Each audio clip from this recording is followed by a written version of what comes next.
할렐루야. 수요 찬양 예배 주님의 이름으로 여러분들 환영합니다. 이 시간 우리 마음을 다하고 또 성품을 다해서 하나님께 예배드리겠습니다. 우리 다 함께 기도하겠습니다.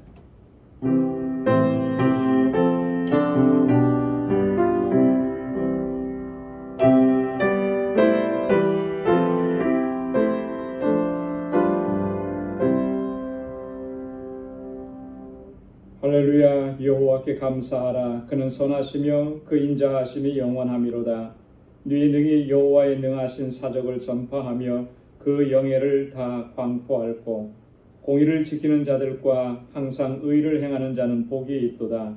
여호와여, 주의 백성에게 베푸시는 은혜로 나를 기억하시며 주의 구원으로 나를 권고하사 나로 주의 택하신 자의 형통함을 보고 주의 나라의 기쁨으로 즐거워하게 하시며 주의 기업과 함께 자랑하게 하소서. 아멘. 자비하시고 은혜가 풍성하신 하나님, 참으로 고맙고 감사합니다. 매일매일 순간순간을 불꽃 같은 눈동자로 지키시며 주님의 권능의 팔로 우리를 붙잡아 주셔서 믿음의 길로 걸어가도록 인도해 주심을 감사합니다. 오늘도 이 저녁 주님 앞에 나아올 수 있도록 우리의 심령을 주장하시고 우리의 발걸음을 인도해 주시고 이렇게 주님의 보좌 앞에 서게 하심을 감사합니다. 우리 온 마음을 다하고 힘을 다하여서 나를 구원하신 그 하나님의 은혜에 감사하며 여호와 하나님을 경배하고 찬양하는 이 시간 되도록 주장하여 주옵소서. 하나님의 은혜로 가득히 채워주시고 주님의 평강으로 덧입혀 주옵소서. 예수님의 이름으로 기원하옵나이다. 아멘. 전능하사 천지를 만드신 하나님 아버지를 내가 믿사오며 그 외아들 우리 주 예수 그리스도를 믿사오니 이는 성령으로 잉태하사 동정녀 마리아에게 나시고 본디오 빌라도에게 고난을 받으사 십자가에 못 박혀 죽으시고 장사한 지 사흘 만에 죽은 자 가운데서 다시 살아나시며 하늘에 오르사 전능하신 하나님 우편에 앉아 계시다가 저리로서 산 자와 죽은 자를 심판하러 오시리라. 성령을 믿사오며 거룩한 공예와 성도가 서로 교통하는 것과 죄를 사하여 주시는 것과 몸이 다시 사는 것과 영원히 사는 것을 믿사옵나이다. 아멘. 찬양으로 하나님께 영광 돌리겠습니다. 나의 사랑 나의 생명.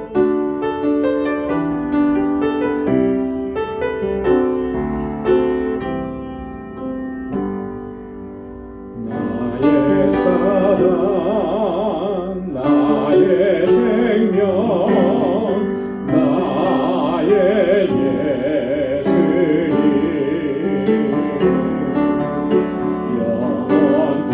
영원토록 정성 다해 사랑합니다.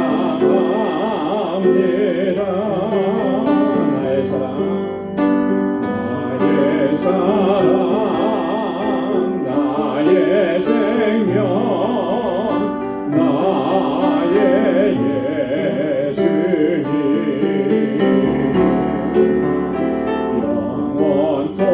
영원토록 정성 다해 사랑합니다.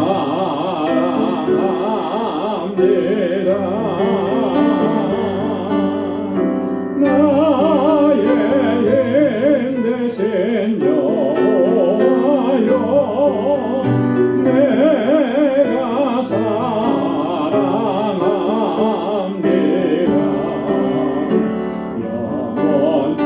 영원토록 정성 다해 사랑합니다.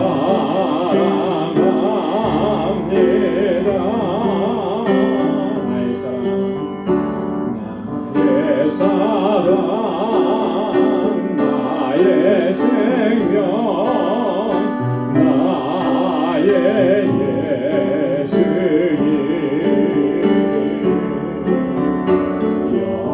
영원토록 정성 다해 사랑합니다.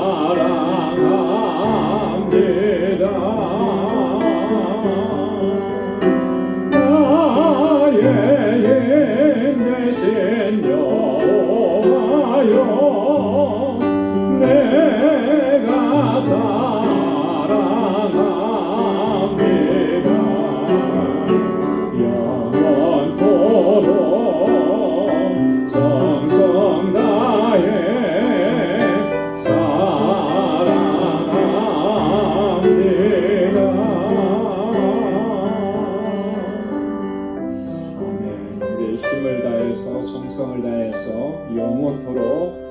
평안을 사랑하실 길 소망합니다.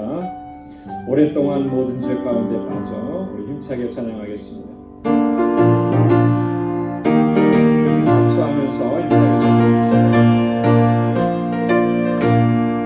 오랫동안 모든 죄 가운데 빠져 더럽기가 한량 없던 우리를 아무 공로 없이 구원함으로도 하나님의 자녀 지금 되었네. 주의 그 사랑 한량 없도다. 찬송할지어다 예수의 공로. 주의 그 사랑 한량 없도다. 찬송할지어다 예수의 공로. 주의 보혈로서 정결하게 씻어 죄악에서 떠난 몸이 되었고 세상 근심들은 단 곳 없어지니 하나님의 빛이 영화롭도다. 주의 그 사랑 한량 없도다. 찬송할지어다 예수의 공로. 주의 그 사랑 한량 없도다. 찬송할지어다 예수의 공로. 죄의 깊은 잠과 뜬 세상의 꿈을 어서 깰지어다 나의 친구여. 은혜 받을 날과 구원 얻을 때가 지금 온 세상에 선포되었네. 주의 그 사랑 한량 없도다. 찬송할지어다 예수의 공로. 주의 그 사랑 한량 없도다. 찬송할지어다 예수의 공로. 2절 3절요. 주의 보혈로서 성결하게 씻어 죄악에서 떠난 몸이 되었고 세상 근심들은 단 곳 없어지니 하나님의 빛이 영화롭도다. 주의 그 사랑 한량 없도다. 찬송할지어다 예수의 공로. 주의 그 사랑 한량 없도다. 찬송할지어다 예수의 공로. 죄의 깊은 잠과 뜬 세상의 꿈을 어서 깰지어다 나의 친구여. 은혜 받을 날과 구원 얻을 때가 지금 온 세상에 선포되었네. 주의 그 사랑 한량 없도다.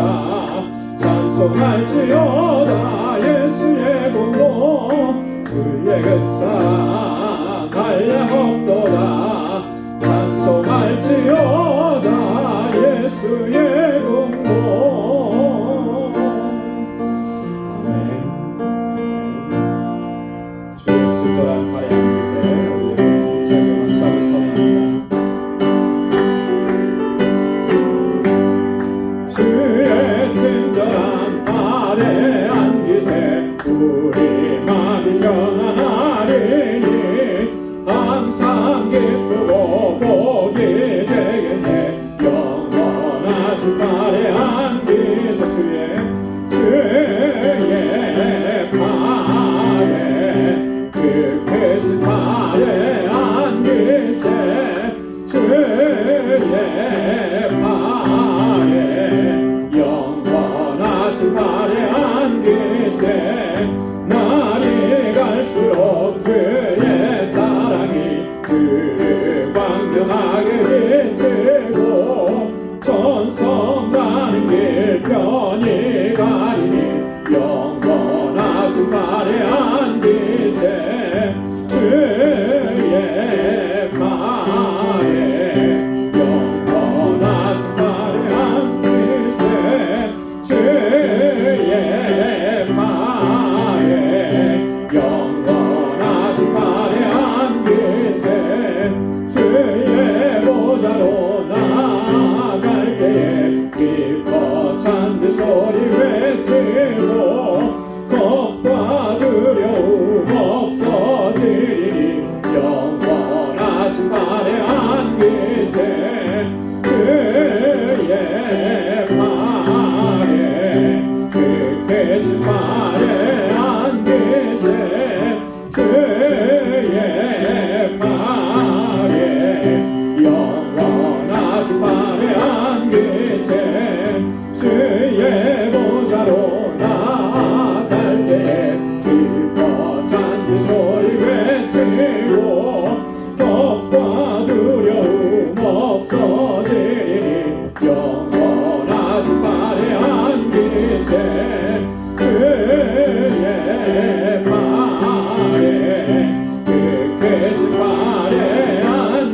기세 주의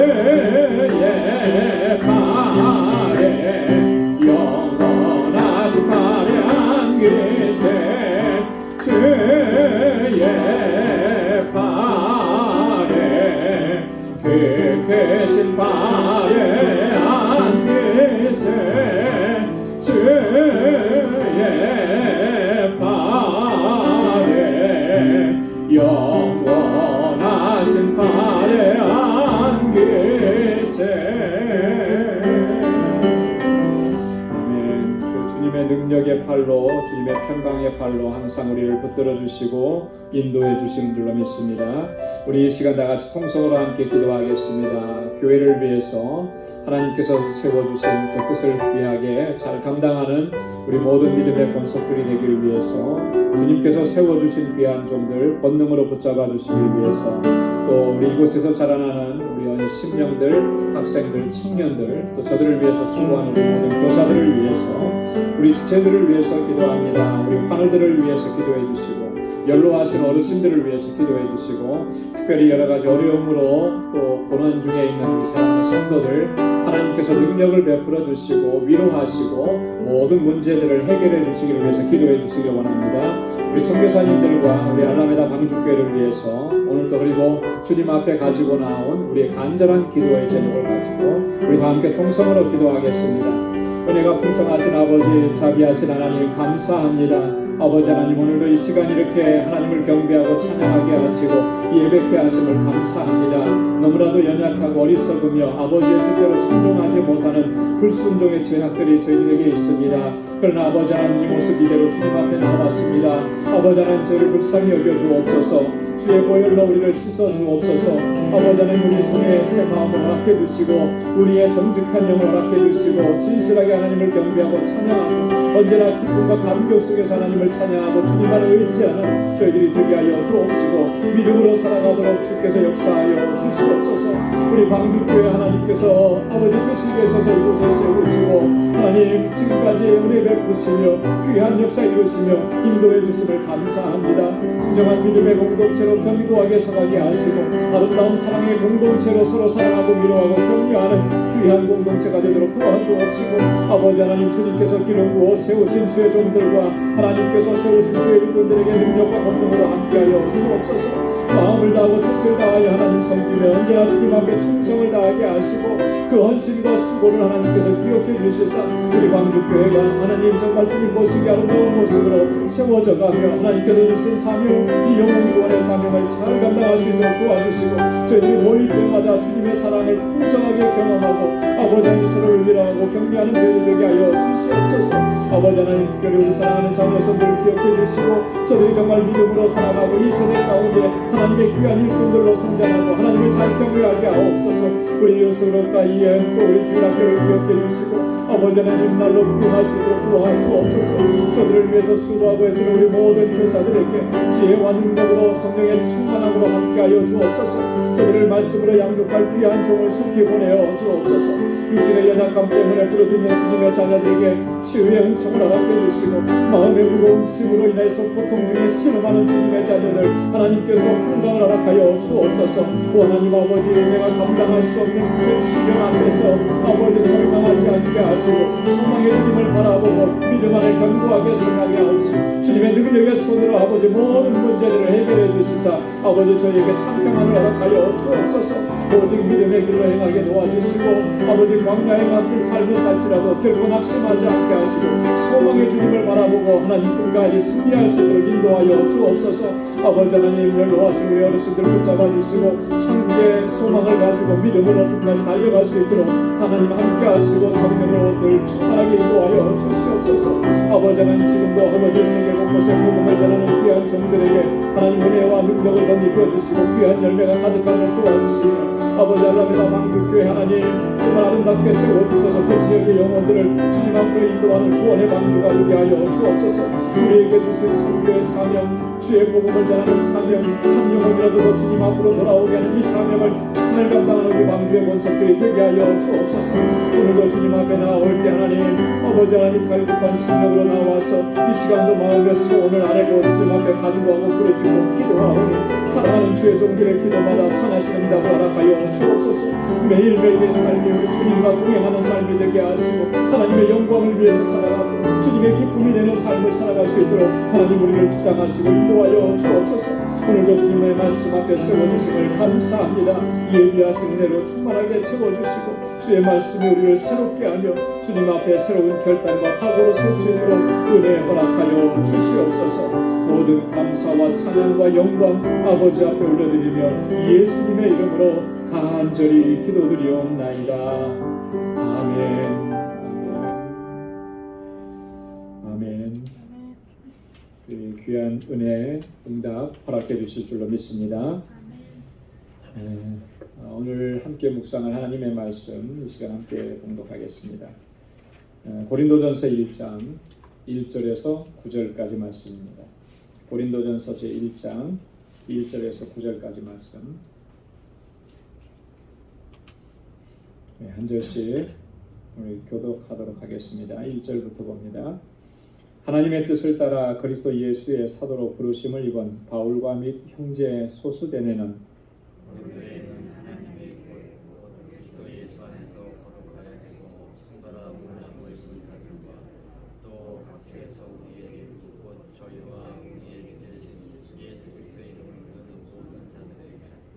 하나님 우리 아버지와 주 예수 그리스도로 쫓아 은혜와 평강이 있기를 원하노라.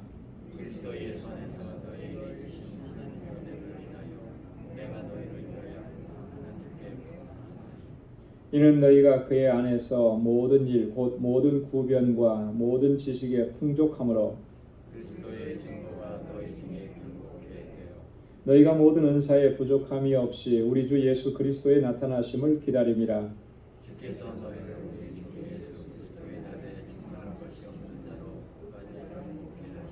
다 함께요. 너희를 불러 그의 아들 예수 그리스도 우리 주로 더불어 교제케 하시는 하나님은 미쁘시도다. 아멘. 이제 오늘부터는 우리 고린도전서의 말씀을 우리 함께 묵상하도록 그렇게 하겠습니다. 고린도전서 또 고린도후서, 특별히 고린도전서는 우리에게도 참 익숙한 그런 바울의 서신입니다. 왜 그러냐면 이 고린도 교회에 보낸 그 바울의 편지 요 안에 보면 고린도 교회의 뭐 여러 가지 문제들을 바울이 또 지적하면서 그 문제를 해결하려고 또 그 어떤 방향을 제시해주는 그런 권고, 또 때로는 책망, 이런 말씀들이 기록되어져 있기 때문에 그렇습니다. 이 고린도 교회가 가지고 있었던 그런 문제들은 2000년 전에 교회들이 가지고 있었던 문제만이 아니고 사실 어떻게 보면 오늘 우리들의 문제이기도 하고요. 또 이 지상에 있는 모든 교회들이 가지고 있는 그런 문제이기도 한 것이죠. 그래서 이 고린도 교회에 보낸 편지를 우리가 정말 잘 묵상하고 연구하는 것이 너무나 중요합니다. 왜냐하면 그렇게 해야지만 오늘 우리에게도 나타나는 그런 문제들을 해결하고 풀어갈 수 있는 그런 지혜를 얻기 때문에 그런 거예요. 이 고린도 교회에 바울이 보낸 편지는 모두 몇 편이었을까요? 고린도 교회에 바울이 몇 번 편지를 보냈을까요? 이렇게 대답을 하셔야 돼요. 제가 여쭤보면 두 번이죠, 두 번, 그죠? 고린도 전서가 있고 고린도 후서가 있고 이게 두 번 보낸 거예요, 사실은. 그런데 실제로 보면은 바울이 고린도 교회에 편지를 3번 보낸 것으로 알려져 있습니다. 그런데 2번 보낸 것밖에 안 나오잖아요, 그죠? 그 3번 보낸 것 중에 하나는 분실이 된 거예요. 어떻게 분실이 됐는지 모르지만 알 수가 없어요. 그런데 이 고린도 전후서를 우리가 자세히 읽어보면 바울이 또 한 번의 편지를 보냈었다라고 하는 것을 우리가 짐작할 수가 있어요. 지금은 우리가 알 수가 없는데 이제 고린도 후서를 우리가 공부하다 보면 그런 장면이 나옵니다. 자, 미리 말씀을 드리면 고린도후서 2장 4절에 바울이 이렇게 고린도후서를 써서 보내면서 두 번째 편지를 보내면서 그 앞에 한 번 더 편지를 보냈던 것이 있었음을 암시하는 내용을 써요. 뭐냐면 고린도후서 2장 4절에 보면 내가 큰 환난과 애통한 마음이 있어 많은 눈물로 너희에게 썼노니 이는 너희로 근심하게 하려 한 것이 아니요 오직 내가 너희를 향하여 넘치는 사랑이 있음을 너희로 알게 하려 함이라. 이런 표현이 나와요. 많은 눈물로 너희에게 쓴 편지가 있다라고 하는 거예요.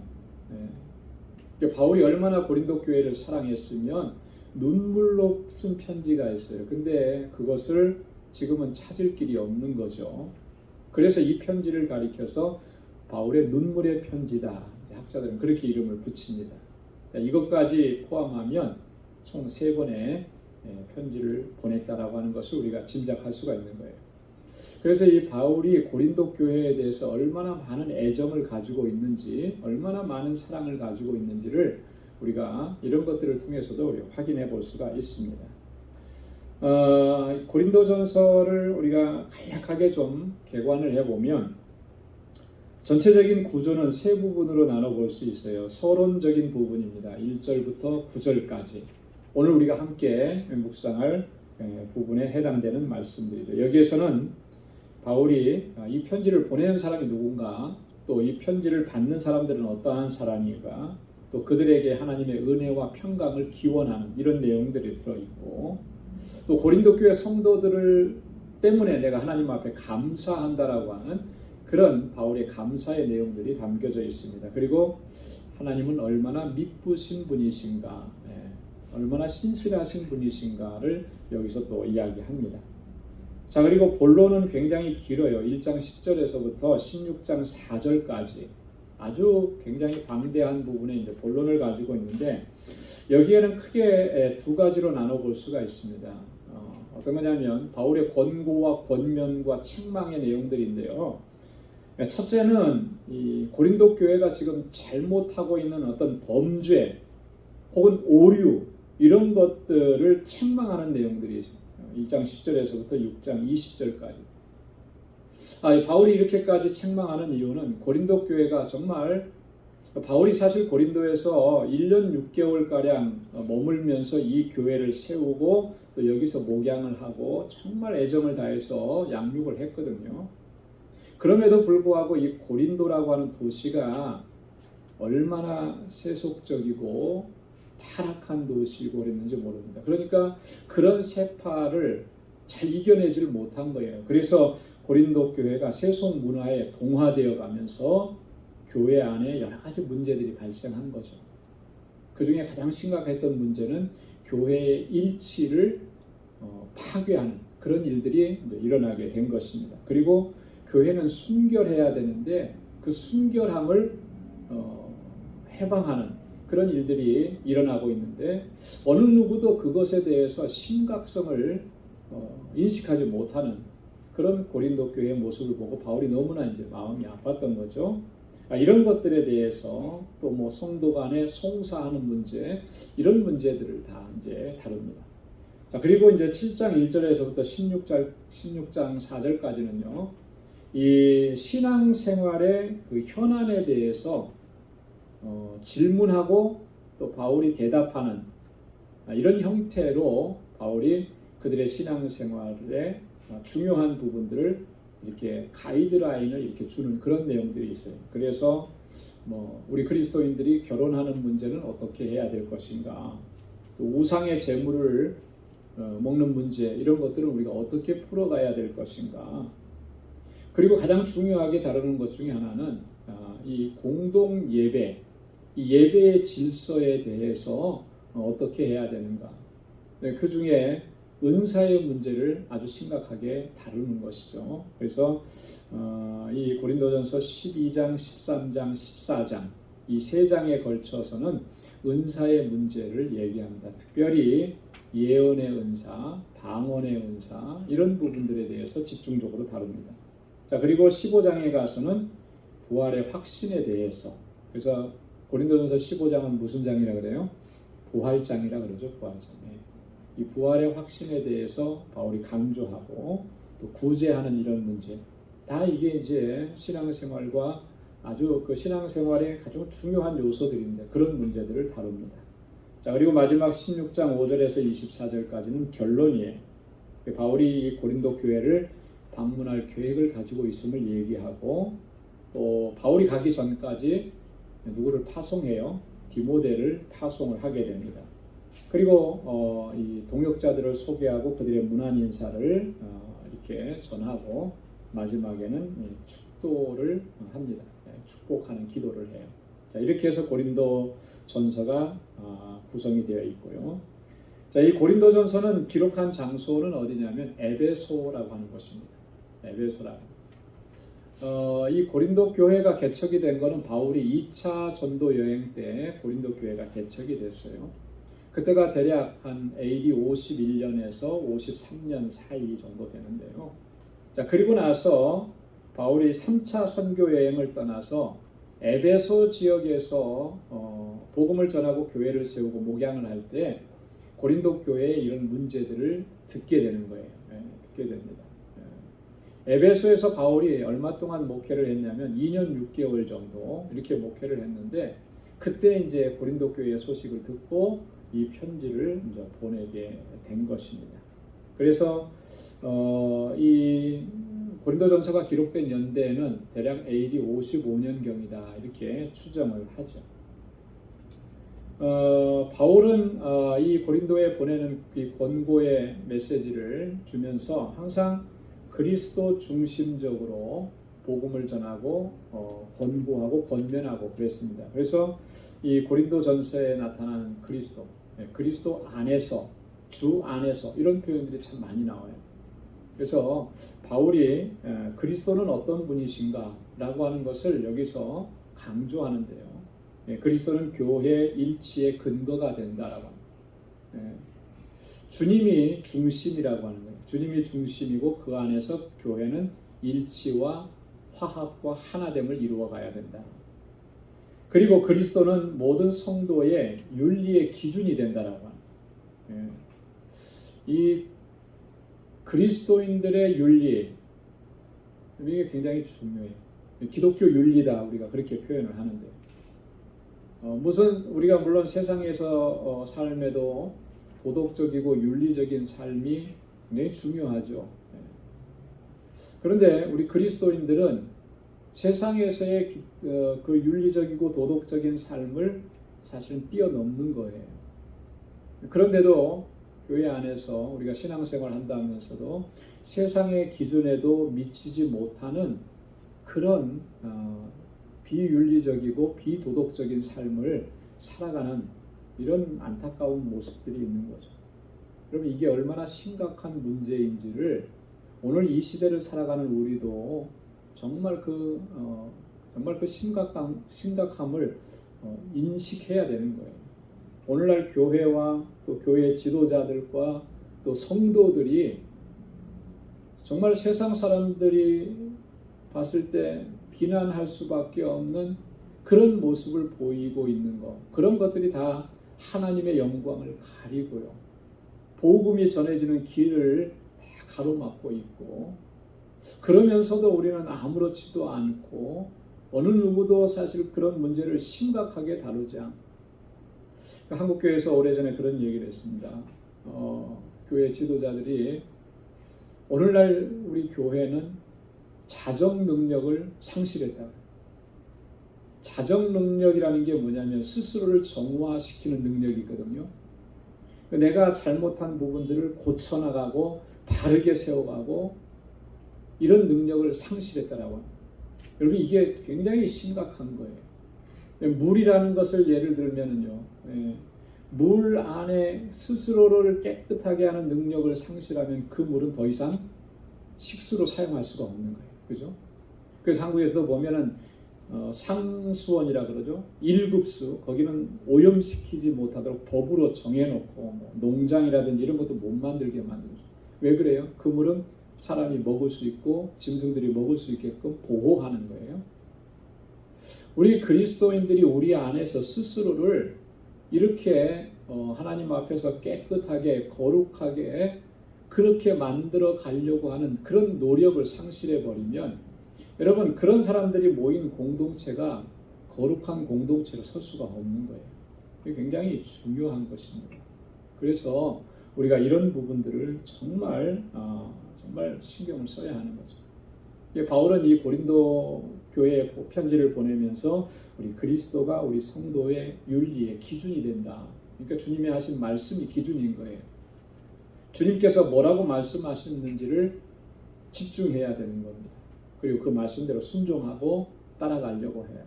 그러면 주님의 우리를 거룩하게 하심을 우리가 입고 거룩한 삶을 향해서 나아갈 수가 있다라고 하는 거죠. 자, 그리고 세 번째는 그리스도는 소망의 근거가 된다라고 하는 거예요. 여러분 우리의 소망의 근거가 누구냐면 바로 예수 그리스도예요. 특별히 주님께서 허락해 주신 이 부활의 소망을 가지고 우리 이 땅을 사는 것입니다. 그래서 이 소망을 잃어버리면 사실 어떻게 보면 우리의 가치는 없어지게 되는 거예요. 그죠? 부활의 소망 없이 살아가면 바울이 고린도전서 15장에서 뭐라 그랬어요? 우리 그리스도인들이 예수 믿는 사람들이 가장 불쌍한 사람이라. 여러분 우리가 지금 살아가면서 과연 이 소망을 가지고 살아가고 있는가? 아니면 이 땅의 것을 누리고 이 땅의 것으로 행복해하고 만족해하는 그런 소망을 가지고 살아가고 있느냐? 내 소망의 근거가 무엇이고 내 소망의 그 핵심이 뭔지를 다시 한번 우리가 말씀을 통해서 새롭게 해야 할 줄로 믿습니다. 자, 그러면 오늘 함께 봉독한 본문의 말씀을 우리 함께 살펴보도록 하겠습니다. 오늘 1절부터 9절까지 말씀을 우리가 읽었는데요. 두 부분으로 나눠지죠. 자, 첫 번째는 문안 인사하는 그 편지의 서두입니다. 1절부터 3절까지. 이 편지의 서두는 바울이 다른 서신서를 보낼 때도 거의 비슷한 패턴, 비슷한 형식을 가지고 있어요. 그래서 우리가 다른 서신서를 읽거나 우리가 연구할 때 함께 이렇게 비교해 보면 많은 도움이 됩니다. 자, 그리고 두 번째 부분은 4절부터 9절까지 하나님께 대한 감사, 하나님의 미쁘심에 대한 찬양 이런 내용이 있습니다. 자, 먼저 첫 번째 부분의 1절을 보면 누가 이 편지를 보내는지 또 바울은 어떠한 직분을 가지고 있었는지를 얘기합니다. 우리 1절 말씀을 한번 다 같이 읽어볼까요? 시작. 하나님의 뜻을 따라 그리스도 예수의 사도로 부르심을 입은 바울과 및 형제 소스데네는. 자, 이 편지를 보내는 사람은 누구예요? 바울이죠, 바울. 자, 바울인데 그 송신자, 발신자에 또 누구의 이름이 등장하냐면 소스데네라고 하는 사람이 등장해요. 바울은 항상 편지를 보낼 때 보면 물론 바울이 다 썼어요. 그죠? 아니면 혹은 로마서 같은 경우는 대피를 시켰죠. 누가 대피를 했다고 그랬죠? 바로 지난주에 했는데 누가 했어요? 더디오. 더디오가 대피를 했다고 그랬죠? 처음 들어보시나요? 충청도 사람이냐고 제가 얘기까지 했는데 더디오, 나는 더디어서 잊어버리지 말라고까지 제가 말씀을 드렸습니다. 이렇게 대피란 것도 있지만 거의 대부분은 이제 바울이 썼단 말이죠. 근데 바울이 쓰면서 자신의 이름만 기록하지 않고 함께 동역하고 있는 그 동역자의 이름도 같이 보내요. 그 중에 오늘 소스데네라고 하는 사람. 여러분 이 소스데네라고 하는 사람은 이 고린도 사람이에요. 사도행전 18장 17절에 보면 이 소스데네는 회당장이라. 고린도시 안에 유대인의 공동체가 있고 유대인의 공동체는 항상 뭘 중심으로 모이냐면 회당을 중심으로 모입니다. 그래서 그 회당의 대표, 회당의 장, 아주 굉장히 중요한 위치에 있었던 사람이죠. 그 사람이 소스데네. 이 사람이 바울이 전하는 예수 그리스도의 복음을 영접하고 받아들이고 바울의 동역자가 되었던 것이죠. 그래서 고린도에 있었던 사람들은 소스데네 하면은 너무나 잘 아는 사람, 그죠? 그러니까 이 편지는 지금 바울과 소스데네가 보냅니다 하면 고린도 교회 성도들이 그것을 받아봤을 때 얼마나 마음이 뭐라 그럴까요? 좀 기뻤을, 그죠? 소수된 애가 바울과 함께 사역하면서 이 편지를 보내왔구나. 그 이름만 들어도 감사하고 기쁘고 그런 거죠. 그래 바울이 소수된 애도 함께 이름을 붙이는데요. 자, 여기 보면 하나님의 뜻을 따라 그리스도 예수의 사도로 부르심을 받았다. 바울이 사도로 부르심을 받았는데 예수의 사도예요. 예수의 사도. 근데 그것은 하나님의 뜻을 따라서 되는 것이다. 바울이 여기서 지금 자신의 사도직을, 그 사도직의 기원이 하나님에게 있음을 여기서 이야기하는 거예요. 근데 이것은요, 단순히 자신의 어떤 사도권을 변론하려고 하는, 변호하려고 하는 그런 표현이 아니라, 물론 바울이 사도라고 했을 때 바울의 사도권에 대해서 많은 공격을 받았어요. 왜 공격을 받았을까요? 바울의 사도직에 대해서, 사도권에 대해서 공격을 받았습니다. 왜 공격을 받았을 것 같아요? 그렇죠. 첫째는 그리스도인들을 핍박하던 사람이었거든요. 자, 그리고 그때 당시에 사도는 누구를 사도라 그랬습니까? 예수님의 12제자를 사도라 그랬어요. 물론 가룟 유다는 그것을 버리고, 그죠? 그래서 예수님을 배반했죠. 그리고 나서 가룟 유다 대신에 뽑힌 사람이 누구예요? 마띠아라고 하는 사람. 그래서 마띠아를 포함시켜서 12명이 사도거든요. 그런데 바울이 자신은 나를 하나님께서 사도로 세우셨다. 이러니까 바울을 비판하는 사람들은 바울의 사도직을 항상 이렇게 물고 늘어지고 공격을 했던 거예요. 근데 바울이 그런 것을 변론하려고 지금 여기서 그런 얘기를 하는 게 아니고 오직 바울의 목적은 단 하나입니다. 내가 전하는 이 복음이 참되고 진실하다라고 하는 것을 강조하기 위해서 지금 바울이 이렇게 이야기하는 거예요. 나의 이 사도직은 예수 그리스도의 사도가 된 것은 하나님의 뜻에 따라서 된 것이다. 여러분, 하나님의 뜻이라고 하는 것이 그렇기 때문에 참 중요한 것이죠. 뭐든지 하나님의 뜻이 있는 곳에 하나님의 역사하심이 이루어지는 줄로 믿습니다. 여러분, 사도라 그랬잖아요. 사도라는 말은 헬라어로 아포스톨로스라고 합니다. 아포스톨로스. 이 사도라고 하는 말의 의미는 보냄을 받은 자, 대리자, 이런 뜻을 가지고 있습니다. 황제라든지 왕이라든지 이런 사람들에게 전권을 위임받아서 가 있는 그 일을 수행하는 정권 대사. 오늘날 우리 시대로 말하면 외국에 파견되어 있는 대사들, 그죠? 미국에도 한국 대사들이 있죠, 그죠? 대사가 있잖아요. 그걸 뭐라 그래요? 주한 미 대사, 이런 거, 대사관도 있고, 각 나라마다 이렇게 수교가 되어 있는 나라마다 이렇게 대사들을 파견을 합니다. 그래서 그 나라의 정책이라든지 이런 걸 대변하는 거예요. 이런 사람들을 가리켜서 사도라 이렇게 이야기했습니다. 여러분, 사도가 하는 일은 뭐겠습니까? 그러면 사도들이 하는 일이 뭐예요? 사도행전 6장 4절에 보면 사도들이 그렇게 얘기합니다. 우리는 기도하는 것과 말씀 전하는 일에 전무하리라. 그죠? 사람들을 뽑아서 구제하는 일을 감당하게 하고, 그리고 우리 사도들은 기도와 말씀 전하는 것을 전무하겠다. 사도행전 6장 4절에 그렇게 얘기합니다. 사도의 가장 중요한 역할, 해야 하는 일은 말씀을 전하는 거예요. 복음을 전하는 거예요. 예수 그리스도를 전하는 것입니다. 이게 첫 번째 사명이라는 거예요. 바울은 그래서 그 사명을 가지고 지금 하나님의 말씀을 전하고 또 고린도 교회 성도들에게 또 권면하는 이런 편지를 쓴다, 이런 얘기를 하는 것입니다. 자, 2절에 보면 이제 수신자들에 대해서 얘기를 하는 것인데요. 한번 2절도 같이 읽어보겠습니다. 시작. 고린도에 있는 하나님의 교회 곧 그리스도 예수 안에서 거룩하여지고 성도라 부르심을 입은 자들과 또 각처에서 우리 주 곧 저희와 우리의 주 되신 예수 그리스도의 이름을 부르는 모든 자들에게.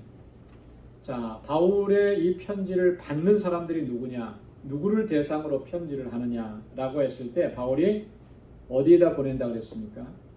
고린도에 있는 하나님의 교회에 보낸다고 그랬어요. 하나님의 교회. 이 교회 안에 속해 있는 성도들에게 보낸다라고 하는 그런 의미. 여러분 여기서 우리가 이 하나님의 교회라고 하는 이 말을 좀 주의를 기울이고 집중해야 될 것 같아요. 여러분 교회는 하나님의 교회예요. 그죠? 교회는 하나님의 교회. 누구의 교회가 아니에요. 어떤 분파의 교회가 아니에요. 이 교회의 주인은 하나님이시라고 합니다. 여러분 우리가 그 사실을 결코 잊어서는 안 돼요. 그런데 현실 교회 안에서는 마치 어떤 개인이, 어떤 사람이, 어떤 분파의 그룹이 마치 자신들이 교회의 주인인 것처럼 이렇게 영향력을 행사하고 주관하려고 하는 이런 일들이 종종 보이는 거예요. 이게 하나님 앞에서 얼마나 악한 모습이고 죄가 되는지 여러분 우리가 그것은 꼭 기억해야 합니다. 교회 안에서 내가 주인 행세한다. 교회 안에서 내 주장을 세우면서 하나님의 뜻을 넘어서려고 한다. 이건 엄청난 죄라고 하는 거예요. 이거 우리가 심각하게 받아들여야 하는 것입니다. 교회는 하나님의 교회예요. 하나님의 뜻대로 하나님께서 세우신 하나님의 교회라고 하는 거예요. 그렇기 때문에 우리가 항상 이 교회는 무엇을 추구해야 되냐면 하나님의 뜻을 추구해야 돼요. 하나님의 뜻을 구하고 하나님의 뜻을 실현하기 위해서 항상 우리는 최선을 다해요. 그래서 우리가 하는 일들이나 모든 것들이 정말 이게 하나님의 뜻인가 라고 하는 것을 계속 물어야 하는 것이죠. 그걸 찾아야 하는 것이죠. 그래서 응답을 받고 확신이 들면 그것을 실현하기 위해서 우리가 언제나 최선을 다해야 한다라고 합니다. 오늘날 교회, 일부 교회겠지만 한국도 그렇고 교회의 가장 심각한 문제라고 하면은 첫 번째로 꼽을 수 있는 것이 바로 그런 부분입니다. 교회의 사유화, 교회를 사유화시키는 것, 그리고 교회를 기업화하는 것. 여러분 교회가 기업이 아니잖아요, 그렇죠? 교회가 어떤 무슨 물질적인 그런 어떤 이익을 발생시켜서 그것을 누리는 그런 게 교회가 아니잖아요. 근데 이런 것들이 교회 안에 지금 많은 교회들이 그렇게 되고 있는 부분은 너무나 안타까운. 왜 그러냐? 세속화의 물결이 교회 안에 그만큼 파고 들어왔다라고 하는 것을 이야기해 주는 것입니다. 바울이 여기에 대해서 분명하게 얘기하는 거죠. 교회는 하나님의 교회다. 그래서 고린도에 있는 하나님의 교회에 내가 편지한다 이런 얘기예요. 이 하나님의 교회의 특징, 교회의 본질에 대해서 바울이 여기서 세 가지로 얘기하는데, 자, 교회는 어떤 곳인가? 첫째는 그리스도 예수 안에서 거룩해진 그런 곳이 바로 교회다라고. 예수로 말미암아 거룩해진 것이 교회예요. 그리고 두 번째로는 성도라 부르심을 입은 사람들이 모여 있는 곳이 교회입니다. 여러분 성도는 뭐예요? 성도. 우리 성도라는 이름을 많이 성도라고 부르잖아요. 여러분 성도라고 했을 때 그 성도의 의미를 어떻게 이해하죠? 교회 신앙생활에서 아직 직분을 받지 못한 분을 성도라고 이렇게 부르더라고요. 이런 거는 참 우리가 너무 잘못하고 있는 거잖아요. 성도는 거룩할성 무리도, 한문으로 얘기하면 거룩한 무리라고 하는 얘기예요. 아주 귀한 이름이잖아요. 근데 우리는 그것을 너무나 약화시켜버린 안타까운 우리가 있습니다. 그 헬라어로는 성도를 하기오스라고 합니다. 하기오스. 또 히브리어에서는 여러분이 좀 익숙할 거예요. 카도시라고 해요. 카도시. 구별된 자들이라, 하나님께 바쳐진 자들이라고 하는 그런 의미입니다. 그게 바로 성도라고 하는. 그래서 우리 교회 안에 속한 모든 성도들은 다 하나님 앞에 그런 사람들이라고 하는 거예요. 교회는 그런 사람들이 모여 있는 곳이 교회라고 하는 것이죠. 그러니까 이 교회가 얼마나 거룩한 공동체고 또 소중한 공동체냐라고 하는 거예요. 바울이 이 말, 지금 2절에서 그 부분을 이야기하는 거예요. 세 번째로는 예수 그리스도의 이름을 부르는 자들이다. 주님을, 예수 그리스도를. 여러분, 예수 그리스도라고 하는 말은 무슨 말이죠? 예수가 그리스도라고 하는 말이잖아요. 그죠? 예수는 이름입니다. 그리스도는 직함이에요. 이런 말이에요. 김천수는 이름이고 목사는 직함이에요. 그러면 김천수 목사 하면 김천수라는 사람이 뭘 하는 사람인지를 보여주는 거죠. 그죠? 예수님이 태어나실 때부터 예수라는 이름을 가지고 있어요. 예수님의 이름이에요. 그리스도는 뭐예요? 예수님의 직함인 거예요. 그리스도가 뭐라 그랬죠? 구약의 히브리어로 얘기하면 메시아라고 하는 말이죠. 보냄을 받은 자라고 하는 의미가 있는데 본질적인 뜻은 구원자라고 하는 거죠. 우리를 구원하시는 거예요. 그러니까 예수 그리스도의 이름을 부른다라고 하는 것은 단지 그의 이름을 부른다는 것이 아니고 여기서 부른다라고 하는 말은 믿는다라고 하는 거예요. 믿는다. 예수를 그리스도로 믿는 사람들, 예수를 나의 구원자로 믿는 사람들이 모여 있는 곳, 그것이 바로 교회. 여러분, 이 세 가지 바울이 정의를 하고 우리에게 얘기해 줬는데 교회의 본질에 대해서 여러분 다 이 모든 것들이 여러분에게 다 해당이 되십니까? 해당이 되세요? 네, 마스크를 써서 소리가 잘 안 들리는 거예요. 네, 다 해당이 돼요. 그죠? 그러니까 우리가 이 자리에 와 있는 것이고 이렇게 하나님을 예배하는 것이죠. 자, 그 다음에 3절에는요, 은혜와 평강에 대한 축원입니다. 우리 다 함께 같이 읽어볼까요? 하나님 우리 아버지와 주 예수 그리스도로 조차 은혜와 평강이 있기를 원하노라. 은혜와 평강. 이 바울의 독특한 표현이고 바울이 자주 사용하는 표현입니다. 은혜와 평강. 은혜라고 하는 말은 헬라어로 뭐라 그래요? 카리스라고 합니다. 그리고 평강이라고 하는 말은 에이레네라고 해요. 에이레네. 카리스. 우리 찬양팀 이름이 카리스잖아요. 그죠? 자, 근데 보면 이 평강이라고 하는 말, 에이레네, 근데 히브리 말로는 샬롬이라고 하거든요. 이 샬롬이라고 하는 말은 유대인들이 인사할 때 가장 많이 보편적으로 사용하는 인사법이에요. 샬롬. 그러니까 유대인들은 인사할 때 샬롬으로 인사를 하잖아요. 그죠? 자, 그런데 이 은혜라고 하는 말, 카리스라고 하는 말은 유대인들이 그렇게 잘 사용하지 않는 표현입니다.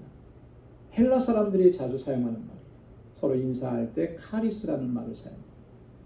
근데 바울이 그것을 가지고 옵니다. 헬라 사람들이 주로 사용하던 인사법을 가지고 와서 바울이 편지를 보낼 때는 바울의 독특한 표현으로 이렇게 인사하는 거예요. 그래서 은혜와 평강이라는 말로 함께 사용합니다. 그때 당시에 이렇게 편지를 비교해 보면 바울만이 이런 형식을 가지고 인사를 했다라고 하는 것을 우리가 알 수가 있어요. 은혜와 평강, 너희에게 은혜와 평강이 있기를 원한다. 근데 그 은혜와 평강은 누구로부터 오는 거라 그랬습니까? 하나님 우리 아버지와 주 예수 그리스도로 쫓아오는 것이다. 은혜와 평강은 다른 데서 오는 게 아니에요. 그죠? 하나님이 주시는 거예요. 하나님의 속성이고 하나님의 본질인데 예수 그리스도를 통해서 우리에게 그 은혜와 평강을 주신다. 그것이 너희 가운데 있기를 원한다. 바울이 이렇게 인사를 합니다. 자, 그 다음에 우리 두 번째 단락인 4절부터 9절까지는 바울의 고린도 성도들로 인해서 감사하는 내용, 그리고 또 하나님의 미쁘심 이런 것들을 찬양하는데요. 자, 4절 말씀에 보면 그리스도 예수 안에서 너희에게 주신 하나님의 은혜를 인하여 내가 너희를 위하여 항상 하나님께 감사하노니. 자, 먼저 바울이 고린도 교회를 이렇게 좀 칭찬하고 또 이렇게 감사하는 내용을 먼저 얘기합니다. 바울이 이것도 독특한 표현이에요. 자, 먼저 이렇게 좋은 얘기를 하면 좀 이제 불안해해야 됩니다. 그죠? 그 다음에 책망하는 일들이 막 나오는 거예요. 바울이 이제 그런 심리를 잘 알죠. 자, 그런데 이게 뭐 없는 얘기를 바울이 하는 건 아니고요. 고린도 교회 성도들은 원래 그랬었다라고 하는 걸 얘기하는 거예요. 너희에게 주신 하나님의 은혜를 인해서 내가 너희를 위하여 항상 하나님께 감사한다. 여러분, 하나님께서 고린도 교회 성도들에게 주신 은혜가 뭐겠습니까? 여기 보면은 그리스도 예수 안에서 너희에게 주신 하나님의 은혜. 다른 말로 얘기하면 그리스도 예수를 통해서 주신 은혜. 그럼 그 은혜가 뭐죠? 주님을 통해서 주신 은혜. 주님을 통해서 우리가 받은 은혜는 뭐예요? 본질적인 건 뭡니까? 구원의 은혜잖아요. 그렇죠? 죄와 우리의 허물로 인해서 죽었던 우리들을 다시 살리시고 우리를 구원해 내시고 거룩한 하나님의 백성으로 살아가도록 영원한 소망이 있게 하신 그 은혜가 누구로 말미암았냐면 예수 그리스도로 말미암았다. 그 은혜가 지금 고린도 교회 성도들에게 임했고 항상 그 은혜 가운데 있는 것, 그것으로 인해서 내가 하나님 앞에 감사한다. 물론 고린도 교회 성도들 가운데는요, 윤리적으로 타락하고 도덕적으로 타락한 사람이 있고 분열을 획책하는 그런 사람들도 있지만 본래적으로 이 고린도 교회 성도들이 이렇게 교회를 이룬 것은 바로 그리스도 예수를 통해서 주신 그 하나님의 은혜를 서로 공유하고 있는 거예요. 그래서 이 교회가 지금 세워지고 지금까지 온 것이죠. 그 하나님께서 주신 은혜로 우리가 여기까지 왔다라고 하는, 이 자리에 서 있다라고 하는 것, 그 은혜가 지금도 여전히 우리를 이끌어가고 있다. 부족하지만, 연약하지만, 허물이 있지만 그렇게 그 은혜로 하나님께서 우리를 이끌어 주심에 대해서 내가 항상 하나님 앞에 감사한다. 여러분, 이 바울의 감사를 통해서 우리가 한 가지 깨닫게 되는 것은 정말 우리의 본질적인 감사가 뭐냐라고 하는 거예요. 그죠? 우리는 무엇으로 인해서 감사하는가? 있음에 대해서 감사, 풍요함에 대해서 감사. 물론 그것도 중요해요. 그것에 대해서 감사해야 되죠. 하지만 그것을 뛰어넘는 본질적인 감사는 바로 이런 감사예요. 구원의 은혜에 대한 감사. 여러분, 이것이 최우선이 되면 있음에 대한 감사로 끝나지 않고 없음에 대해서도 감사가 되는 거예요. 그죠? 부족함에 대해서도 감사가 돼요. 핍박과 환난에 대해서도 감사가 되는 거예요. 여러분, 이렇게 우리가 감사할 수 있는 우리 모두가 될 수 있기를 소망합니다. 어떤 상황에서도 감사하면서 살아가는 것, 그것은 바울이 데살로니가전서 5장 18절에서 뭐라 그랬습니까? 하나님의 뜻이라 그랬어요. 범사에 감사하는 것, 그 하나님의 뜻이다. 자, 그런데 여기서 보면 바울이 그 감사하는 내용을 좀 더 구체적으로 얘기합니다. 5절부터 7절까지 보면 네 가지를 얘기하는데요. 우리 간략하게 한번 살펴보도록 하겠습니다. 5절부터 7절까지의 말씀 우리 한번 한 목소리로 같이 읽겠습니다. 시작. 이는 너희가 그의 안에서 모든 일 곧 모든 구변과 모든 지식의 풍족함으로 그리스도의 증거가 너희 중에 견고케 되어 너희가 모든 은사에 부족함이 없이 우리 주 예수 그리스도의 나타나심을 기다림이라. 아멘. 그 바울이 감사하고 있는 감사의 내용이 네 가지인데요. 첫째는 5절 말씀에 보니까 모든 구변과 모든 지식의 풍족함을 인해서 감사한다. 모든 구변과 지식의 풍족함을 인해서. 자, 고린도 교회 성도들은 대부분이 다 이방인 성도들은 다 헬라 지역에 사는 그런 사람들이잖아요. 근데 대체적으로 헬라 사람들은 이 철학적인 지식이라든지 철학적인 사고 이런 거에 좀 능통했던 것 같아요. 그렇죠? 그래서 고대 철학자들이 다 보면 다 거기서 나왔잖아요. 그들의 그 철학, 학문, 지식 뭐 이런 것들은 사실 현대인 우리도 참 이해하기 어렵고 따라하기 어려워. 특별한 은혜죠, 그죠? 그런 것을 받았다라고 합니다. 이제 고린도 교회 성도들 안에 그런 부분들에 대해서 주어진 것에 대해서 감사한다라고 합니다. 그래서 구변과 지식이라고 하는 말은 다른 말로 얘기하면 달변과 박식이다 이렇게 표현할 수가 있습니다. 구변, 달변, 말을 잘하는 거죠. 말을 잘하고 또 막힘이 없고 능하게 되는 이런 것들. 그런 은혜를 받은 거에 대해서 감사하고. 자, 그러니까 이것이 복음을 전하는 일에는 귀하게 사용이 되는 거죠. 여러분, 내가 말을 잘 못해가지고 막 이렇게 어버버버 하면서 이렇게 얘기하는 것과 정말 말을 잘해가지고 제대로 전달력 있게 잘하는 것과는 분명히 차이가 많이 날 거예요. 그죠? 그래서 그런 은혜를 입고 복음을 전하는 것이 얼마나 귀한 일이냐, 감사한 일이다라고 하는 걸 얘기하는 거죠. 그 다음에 이 지식이라고 하는 것은 어떤 지식을 얘기하는 거겠습니까? 하나님께서 지혜를 주셔서 하나님의 구원의 내용, 복음의 내용에 대해서 정말 깊은 이해를 갖게 되는 것, 그걸 얘기해요. 여러분, 우리가 복음을 전할 때도 마찬가지예요. 복음에 대해서 우리가 바른 이해를 가지고 그리고 복음을 전해야 되고 증거해야 되는 것이죠. 예수님이 나에게 어떤 일을 이루셨고 주님이 하신 일들이 무엇이고 무슨 말씀을 하셨는지 여기에 대한 우리가 이해가 없이 복음을 전할 수는 없는 거예요. 그냥 뭐 교회 나와봐 이 한마디만 가지고, 물론 그것도 전도라고 할 수 있지만 여러분, 거기에서 우리가 그쳐서는 안 된다라고 하는 거죠. 예수님이 어떤 분이신지, 예수님께서 나에게 허락하신 그 구원이 얼마나 참 소중하고 귀하고 값진 것인지, 이런 것들을 우리가 정말 자세하게 설명해 줄 수가 있어야 돼요. 그럴 때 그 심령 안에서 변화가 일어나게 되는 것이죠. 그런 지식을 하나님께서 허락해 주신 것에 대해서 바울이 감사한다는 것이죠. 그런 구변과 지식의 풍족함이 있음을 감사한다. 이 첫 번째였고요. 두 번째는 6절에 보니까 그리스도의 증거가 너희 중에 견고케 됨을 인해서 감사한다. 그렇게 얘기합니다. 그리스도의 증거.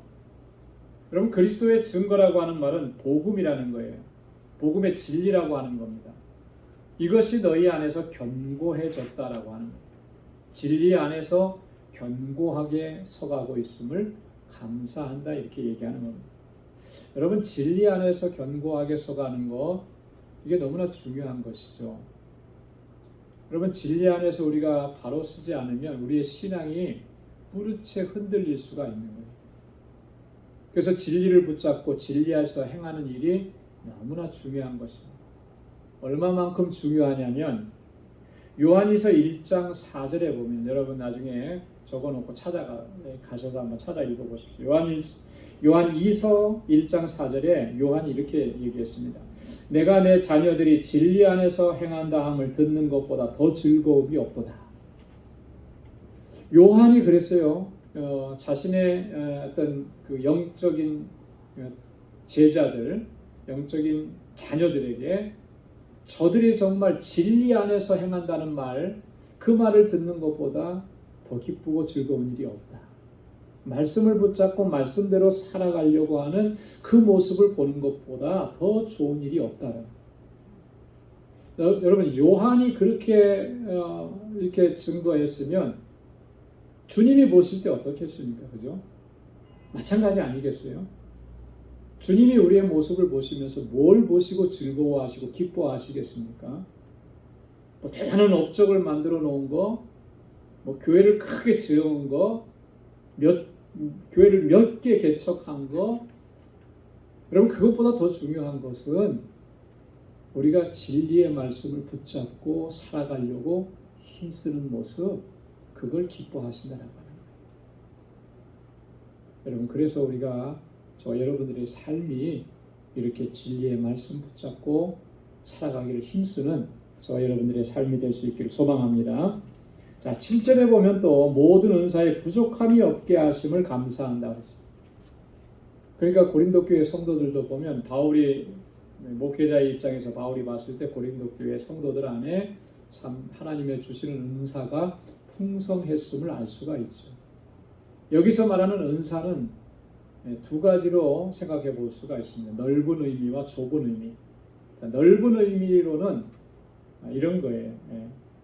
그리스도의 은혜로 말미암아 구원을 받은 구원의 은사를 얘기하는 거예요.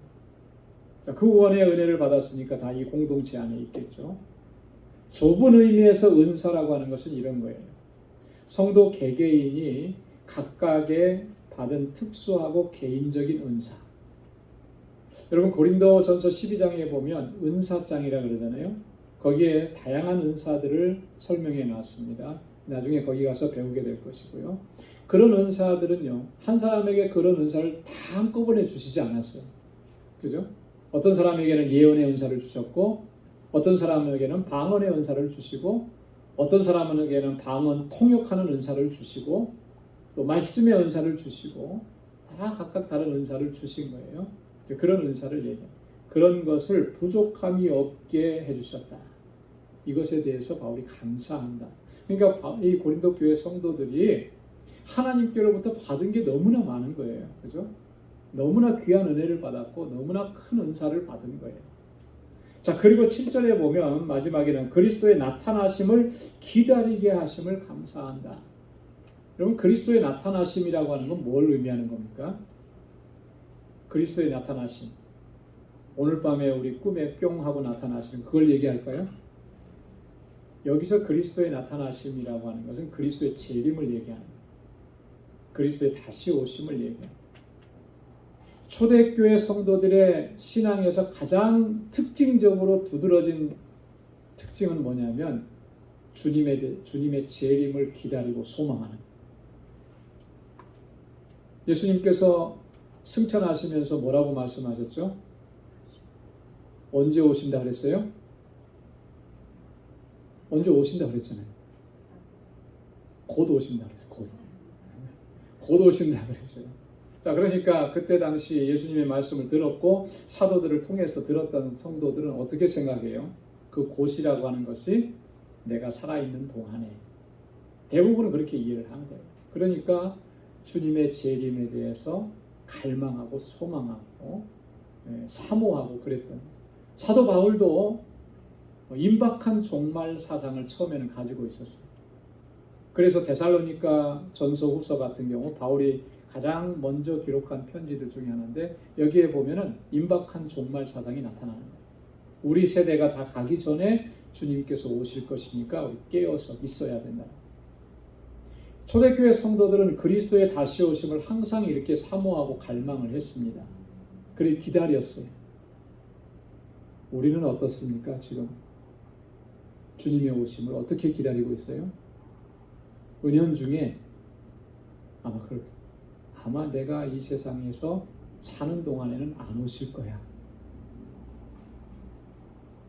제가 너무 심한 말을 했나요? 은연중에 우리는 그렇게 생각하는 것 같아요.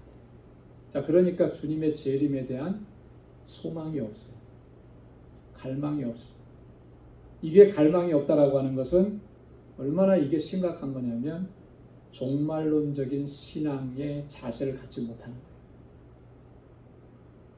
이게 아주 심각한 문제인 것입니다. 종말론적인 신앙을 갖지 못하면 우리가 소망하는 것들이 영원하신 하나님의 나라에 있지 않고 이 땅의 것에 있게 되는 거예요. 그래서 이 땅의 것을 자꾸 추구합니다. 이 땅의 것을 찾아요.